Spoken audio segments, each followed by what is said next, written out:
नमस्कार, आप देख रहे हैं अपने उत्तराखंड और मैं हूं आप सभी के साथ आरती। तो चलिए बुलेटिन की शुरुआत कर लेते हैं आज की बड़ी खबर के साथ। उत्तराखंड के मुख्यमंत्री पुष्कर सिंह धामी ने कांग्रेस पर जमकर हमला बोला है। मुख्यमंत्री पुष्कर सिंह धामी ने कहा कि वर्ग विशेष के वोट बैंक के लिए किसी भी स्तर तक जाना कांग्रेस की नीति रही है। उन्होंने कहा कि देश में तुष्टीकरण और परिवारवाद को बढ़ावा देने वाले ऐसे लोगों को भारत की राष्ट्रवादी जनता सबक सिखाने को तैयार है।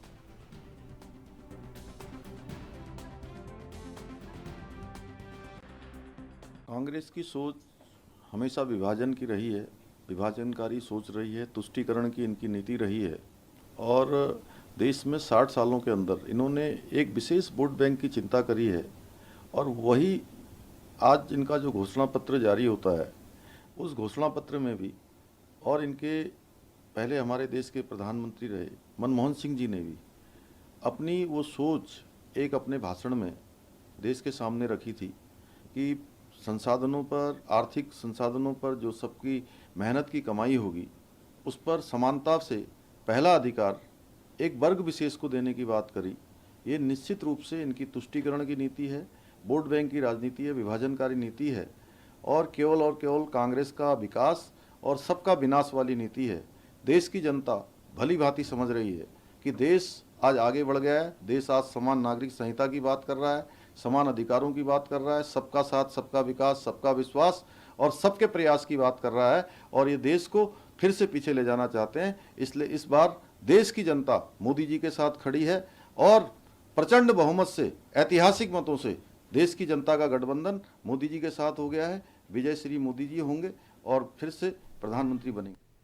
19 अप्रैल को हुए मतदान पर मत प्रतिशत के नए परिणाम सामने आए हैं। इस बात को लेकर उत्तराखंड के अपर मुख्य निर्वाचन अधिकारी विजय कुमार जोगदंडे ने कहा कि प्रदेश में सभी जगह शांतिपूर्वक मतदान हुए हैं और किसी भी जगह कोई अप्रिय घटना नहीं हुई है।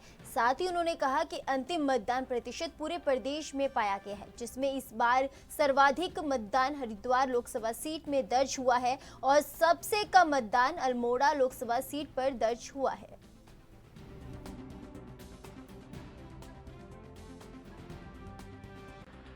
तो जैसे अभी हमारा मतदान संपन्न हुआ है, शांतिपूर्वक ढंग से संपन्न हुआ है और किसी भी जगह पर कोई भी विपरीत घटना संज्ञान में नहीं आई है। उसके उपरांत जो अंतिम मतदान का प्रतिशत है उसके बारे में जानकारी देने के लिए आज हम यहाँ उपस्थित हुए हैं। संपूर्ण राज्य के हमारे जो 5 लोकसभा सीट हैं वहाँ पर जो मतदान का प्रतिशत अंतिम हुआ है 57.24% अंतिम हुआ है, 57.24%। इसमें सर्वाधिक मतदान जो हुआ है हरिद्वार संसदीय सीट पर 63.53%, उसके उपरांत नैनीताल लोकसभा सीट पर 62.47%, उसके उपरांत टिहरी गढ़वाल लोकसभा सीट पर 53.76%, गढ़वाल लोकसभा सीट पर 52.42% और अल्मोड़ा लोकसभा सीट पर 48.82% का मतदान हुआ है। इसमें संपूर्ण राज्य की बात करें तो संपूर्ण राज्य में 50.64% जो हमारा मतदान हुआ है उसमें 50.64% पुरुष मतदाताओं ने अपना मतदान का अधिकार का प्रयोग किया है, 50.64। और जो महिला मतदाताओं का प्रतिशत है वो 49.36% प्रदर्शित हो रहा है। सर्वाधिक महिलाओं के द्वारा जो मतदान हुआ है वो अल्मोड़ा लोकसभा सीट पर जो मतदान हुआ है उसमें 53.28% मतदान महिलाओं के द्वारा किया गया है और जो गढ़वाल लोकसभा सीट पर मतदान हुआ है उसमें 52.91% का मतदान महिलाओं के द्वारा किया गया है।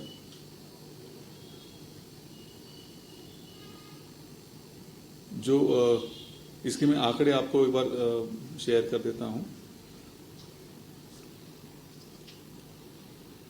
टिहरी गढ़वाल लोकसभा सीट पर कुल 8,48,212 व्यक्तियों ने मतदान किया है। उसमें से 8,48,212 मतदाताओं ने अपना मतदान किया है।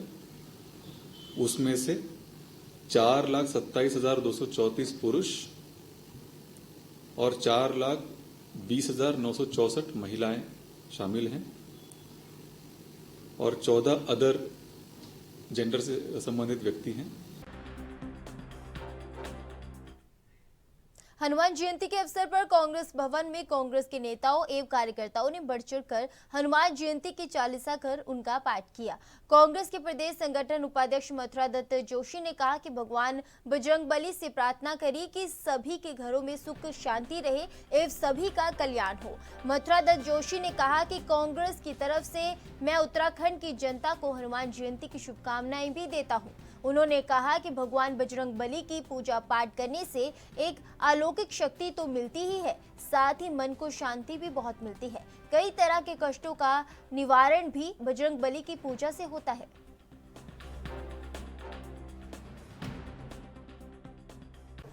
देखिए, आज हनुमान जयंती के शुभ अवसर पर कांग्रेस के कार्यकर्ताओं ने कांग्रेस भवन में हनुमान चालीसा का पाठ किया और भगवान बजरंगबली से प्रार्थना की कि सब जगह सुख शांति रहे और सबका कल्याण हो। इस तरीके की प्रार्थना यहाँ पर की गई है। और हनुमान जयंती के अवसर पर मैं आप लोगों के माध्यम से प्रदेश की जनता को कांग्रेस की तरफ से हार्दिक शुभकामनाएं देना चाहता हूँ, बधाई देना चाहता हूँ। और भगवान बजरंगबली का स्मरण करने से निश्चित रूप से एक अलौकिक शक्ति तो प्राप्त होती ही होती है और कई तरह के कष्टों का निराकरण भी होता है। तो हमारा मानना है कि विश्व में शांति रहे, सबका कल्याण हो, सब आगे बढ़ें, सब निरोगी रहें, इस तरीके की प्रार्थना हमने भगवान बजरंगबली से की है। आपने देखिए, ये देवभूमि है। इस देवभूमि में रहने वाला निवसते बद्रिकाश क्षेत्रे नारायण सदृशम, वो यहाँ पर जो रहता है बद्रिकाश क्षेत्र में, वो नारायण के स्वरूप में ही विद्यमान है।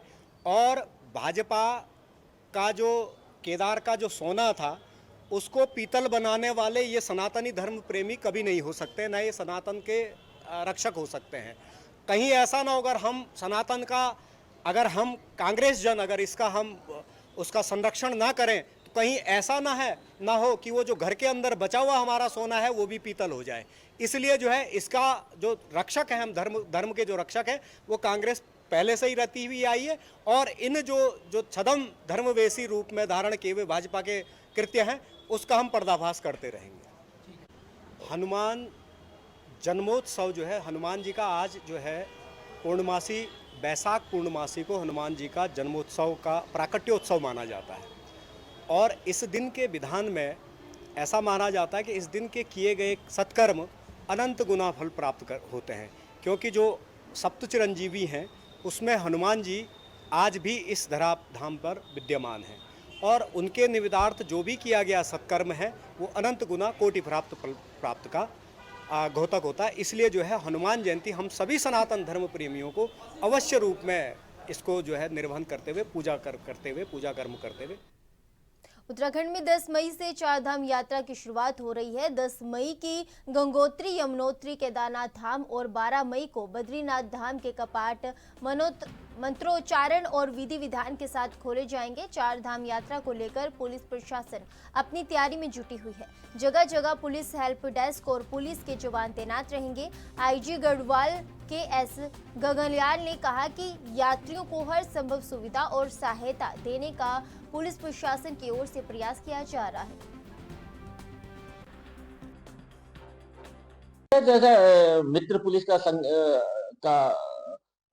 आशय यह है कि जो यात्री है, तीर्थ यात्री है, पर्यटक है, जो भी यहाँ आता है, उनसे मित्र भाव से व्यवहार किया जाए। यदि उनको कहीं कुछ जानकारी प्राप्त करना है तो हमारे पर्यटक पुलिस है, वो उनको बताएंगे कि कहाँ कहाँ विजिट करना है। वैसे तो आजकल साइट में सब उपलब्ध है, लेकिन हमारे पर्यटन पुलिस को भी इस संबंध में ट्रेंड किया गया है और ताकि वो जो पर्यटक आता है यदि कुछ पूछताछ करते हैं, कोई जानकारी हासिल करना चाहते हैं तो उसके बारे में वो लोग भी जानकारी दे सकते हैं। यानी किसी भी तरह से उनके कहाँ डेस्टिनेशन है, कहाँ आपको पर्यटन स्थल इत्यादि अच्छे है, उस संबंध में जानकारी देंगे। और यदि यदि कोई इस तरह से आपदा आती है तो कहाँ रुकेंगे, शेल्टर पॉइंट कहाँ रहेगा, इस तरह की पूरी जानकारी हमारे पुलिस कर्मचारी को दिया है। और पुलिस कर्मचारी यदि कोई तीर्थ यात्री, पर्यटक इत्यादि इस तरह की जानकारी हासिल करना चाहता है, वो भी उनके इन दिनों प्रदेश में गर्मी का प्रकोप बढ़ने लगा है। गर्मी के दिनों में तरह तरह की शारीरिक समस्याएं होती है। इसे लेकर दून अस्पताल के चिकित्सा अधीक्षक डॉक्टर अनुराग अग्रवाल ने कहा कि लोग साफ सफाई का ध्यान रखें और पानी लगातार पीते रहें, शरीर में पानी की कमी ना होने दें। वहीं उन्होंने कहा कि फ्लू, डेंगू और अन्य बीमारियों को लेकर अस्पताल अच्छे तरीके से कार्य कर रही है। शहर में फॉगिंग की लेकर भी अभियान चलाया जा रहा है।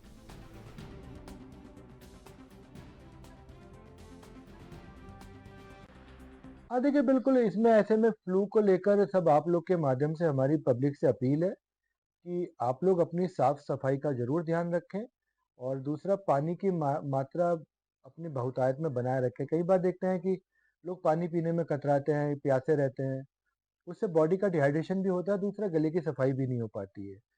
साथ साथ अपने हाथ पैरों को जरूर से साफ करते रहें और आगे फ्लू या जो भी मच्छर जनित जितनी भी बीमारियां हैं जैसे मलेरिया, डेंगू, इन सबको लेकर अस्पताल पूरी तरह एक अलर्ट मोड पर है और शासन प्रशासन भी पूरा इसमें सहयोग कर रहा है।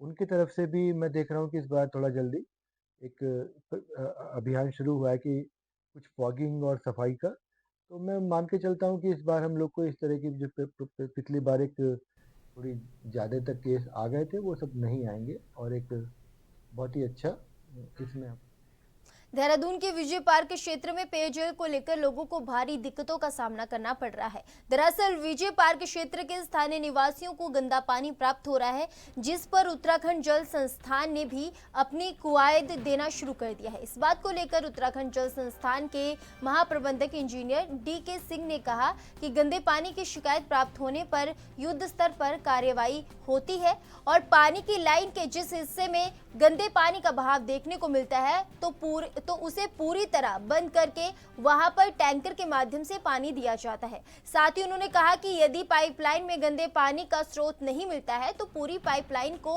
बदला जाएगा।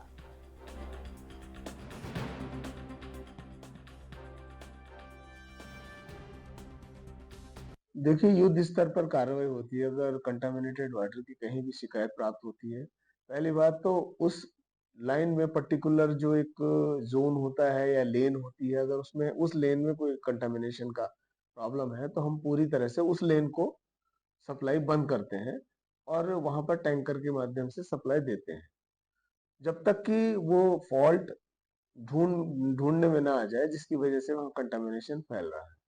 तो हम उसमें बराबर हमारे कार्मिक डे नाइट काम करते हैं, दिन रात उसको लाइन को चेक करते हैं कि कहाँ से ये कंटामिनेशन हो सकता है।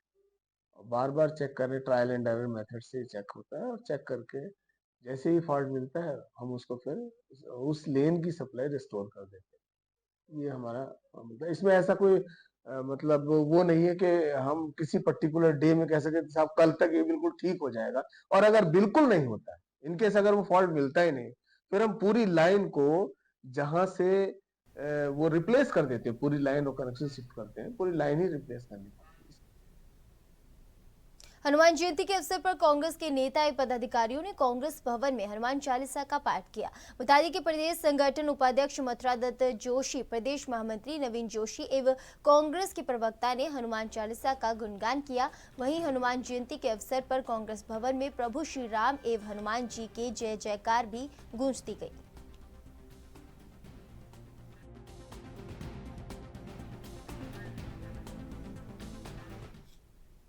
फिलहाल रुकेंगे छोटे से ब्रेक के लिए। आप देखते रहे अपना उत्तराखंड।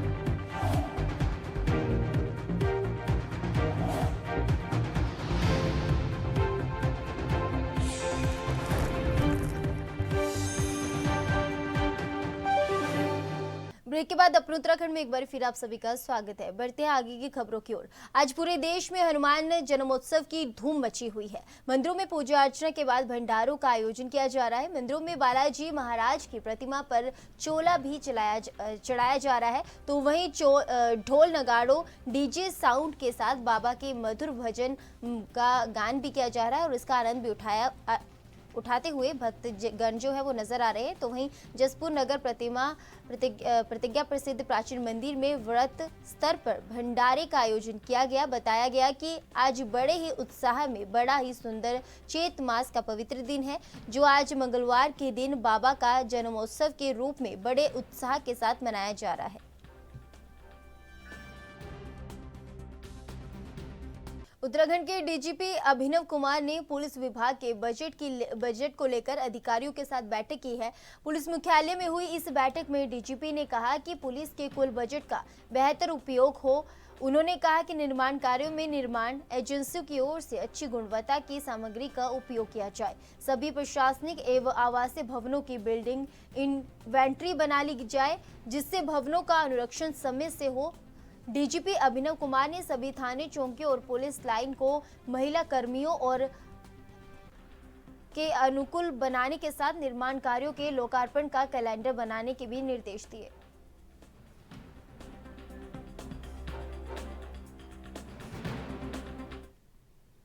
हल्द्वानी में गर्मी शुरू होते ही पेयजल किल्लत लगातार बढ़ रही है। ऐसे में जिलाधिकारी ने जल संस्थान के अधिकारियों को सख्त निर्देश देते हुए कहा कि पानी का जो किल्लत है उसको दूर करने के लिए संस्थान, जल निगम और विद्युत विभाग आपसी समन्वय के साथ काम करे। जिलाधिकारी वंदना सिंह ने बताया कि जिन इलाकों में पेयजल के पंप सेट खराब है, वहां टैंकर के माध्यम से पानी पहुंचाने के निर्देश दिए गए हैं। साथ ही जिन इलाकों के ट्यूबवेल खराब है, वहां पर स्पेयर में पंप या स्टेबलाइजर रखे जाने की व्यवस्था की गई है। साथ ही बिजली विभाग को भी निर्देशित किया गया है कि आपसी समन्वय के साथ कार्य किया जाना आवश्यक है, ताकि लोगों को पेयजल किल्लत की परेशानी का सामना ना करना पड़े। और क्या कुछ निर्देश आपके द्वारा दिए गए हैं? जो जल संस्थान, जल निगम के संबंधित डिविजन्स हैं, पेयजल की जो किल्लत हो रही है अलग अलग क्षेत्रों में, उन सभी को जो पर्याप्त मात्रा में टैंकर्स वगैरह लगाए जाने के निर्देश दिए हैं। इसके अलावा जहां विभिन्न पंप हाउसेस के ख़राब होने की वजह से दिक्कतें आती हैं पेयजल की पंपिंग में, उसमें स्पेयर मोटर, स्पेयर पंप इत्यादि की व्यवस्था करने के लिए भी निर्देशित किया है। विभाग को कई बार इलेक्ट्रिसिटी की जो सप्लाई है उसके अप एंड डाउन होने की वजह से भी पंपिंग में समस्या आती है, तो विद्युत विभाग के अधिकारियों को भी आज की मीटिंग में हमने निर्देशित किया है कि जल संस्थान और जल निगम के जहाँ जहाँ पंप हाउस है वहाँ समन्वय बनाते हुए अपने ट्रांसफार्मर में पर्याप्त व्यवस्था सुनिश्चित करवाएंगे।